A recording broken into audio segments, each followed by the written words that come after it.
Jasad wanita ditemukan di gubuk seng tempat tidurnya. Sempat minta teh panas.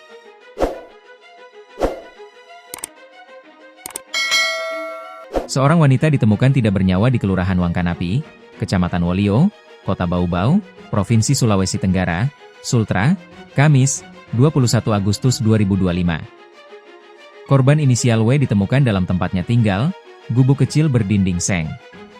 W diketahui meninggal dunia setelah rekannya hendak membangunkan korban.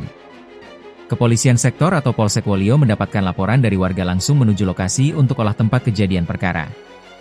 Hingga kini polisi masih belum mengetahui penyebab pasti meninggalkannya korban. Kapolsek Wolio, Ibtu Rusdi mengatakan jenazah saat ini berada di Rumah Sakit Umum Daerah, RSUD, Palagi Mata. Kami masih menunggu keluarga untuk informasi lebih lanjut, ujarnya saat diwawancarai, Kamis, 21 Agustus 2025. Kata dia, W tinggal seorang diri, memiliki sedikit gangguan mental dan sering sakit-sakitan.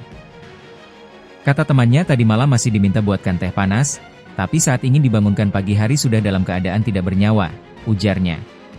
Untuk diketahui, Kelurahan Wangkanapi berjarak 550 meter dari Polres Bau-Bau. Kelurahan ini terletak di pusat kota Bau-Bau. Jika dari kantor wali kota Bau-Bau, kelurahan ini berjarak 5,4 km dengan waktu tempuh 13 menit. Tidak ditemukan tanda-tanda kekerasan pada tubuh wanita yang tewas di gubuk seng Kelurahan Wangkanapi, Kecamatan Wolio, Kota Bau-Bau, Sulawesi Tenggara, Sultra, Kamis, 21 Agustus 2025.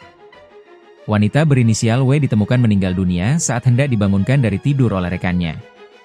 Padahal malam sebelum kejadian, korban masih meminta untuk dibuatkan teh panas. Tubuh W ditemukan Kamis pagi, ia dievakuasi oleh tim Inavis, Indonesia Automatic Fingerprint Identification System, Kepolisian Resor atau Polres Bau-Bau setelah olah tempat kejadian perkara. Korban kemudian dibawa ke RSUD Kota Bau-Bau untuk dilakukan visum. Hasilnya tidak terdapat tanda-tanda kekerasan pada tubuh W. Kelurahan Wangkanapi terletak di pusat Kota Bau-Bau, berjarak 550 meter dari Polres Bau-Bau. Sedangkan dari kantor wali kota Bau-Bau, kelurahan ini berjarak 5,4 km dengan waktu tempuh 13 menit. Kapolsek Wolio, Ibtu Rusdi mengatakan korban sudah dibawa pihak keluarga. Sudah dibawa keluarga dan keluarga juga sudah menerima, ungkapnya saat dikonfirmasi, Jumat, 22 Agustus 2025, siang. Korban dibawa ke Desa Malompo, Kecamatan Siontapina, Kabupaten Buton, Sulawesi Tenggara untuk dimakamkan.